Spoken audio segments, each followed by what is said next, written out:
Bonjour à chacune et à chacun. Aujourd'hui, j'ai envie de vous partager mes connaissances et mes expériences autour du thème de la confiance. Et je souhaite que cela vous rende service. Je me laisse également inspirer par de nombreux personnages et par mes recherches. Il me semble peu probable que dans cette vie, il me reste assez de temps pour œuvrer avec tous les dirigeants et ou managers qui le souhaitent ou qui en ont besoin. Et comme je suis animée par cette volonté de partager et de transmettre au plus grand nombre ce qui a du sens pour moi, j'enregistre des podcasts pour qu'ils vous soient accessibles sans contrepartie financière et au moment qui vous convient sur la chaîne YouTube Colibrio. Dans cet objectif d'instaurer ou de restaurer la confiance dans l'entreprise, je vais vous parler de cultiver son jardin. Ça veut dire quoi cultiver son jardin? Pourquoi cultiver son jardin? Au sens propre, pas besoin de vous faire un dessin. Cultiver son jardin, c'est prendre soin de la nature et de soi en même temps. On prépare, on prévoit, on sème, on entretient, on récolte, on conserve. On permet au bout de verdure qui nous est confié de faire pousser de la vie végétale. Et pour soi, on prend le temps d'être au contact de la nature, de mettre ses préoccupations de côté, de faire de l'exercice physique. Prendre soin de son jardin, au sens figuré, cultiver son jardin, fait référence au jardin intérieur.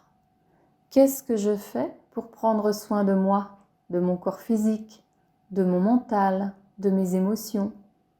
Comment je me prépare sur ces 3 plans pour accueillir les événements de la vie? Qu'est-ce que je sème? Qu'est-ce que j'entretiens pour pouvoir récolter des réussites, des belles relations? Et qu'est-ce que je fais pour entretenir ces réussites et ces relations? Nous faisons référence ici à la connexion et à la cohérence entre notre tête, notre cœur et notre corps, c'est-à-dire nos pensées, nos émotions et nos actions. Bien entendu, avec un petit schéma, ce serait plus facile. Je vais donc essayer ici d'être claire avec des mots.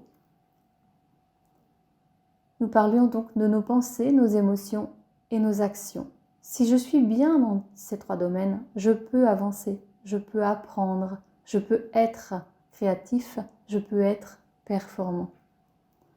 Pour asseoir la confiance dans son entreprise, il est important d'être en harmonie soi-même. Si j'agis contrairement à ce que je pense ou à ce que je ressens, je ne serai pas cohérent, donc pas crédible.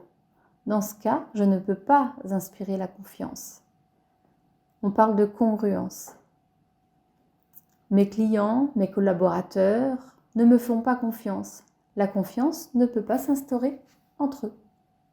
Pour bien appréhender cette notion de cohérence, voici quelques explications.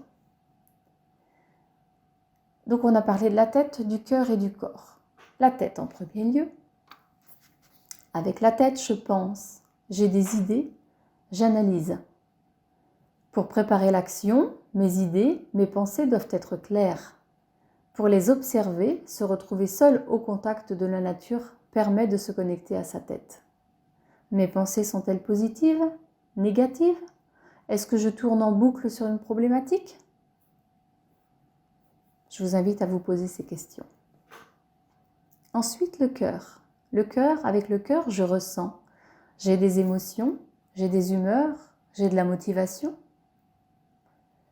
Être à l'écoute de ce que l'on ressent est plus facile lorsqu'il n'y a pas de parasitage extérieur. Se retrouver seul dans la nature permet de se mettre à l'écoute de ses émotions, de ses ressentis. Comment je me sens à l'instant présent? Quelles émotions génèrent mes pensées actuelles? Si l'émotion est positive, mes pensées sont bénéfiques. Je suis sur la bonne voie. Je vous invite là aussi à vous poser ces quelques questions. Puis le corps.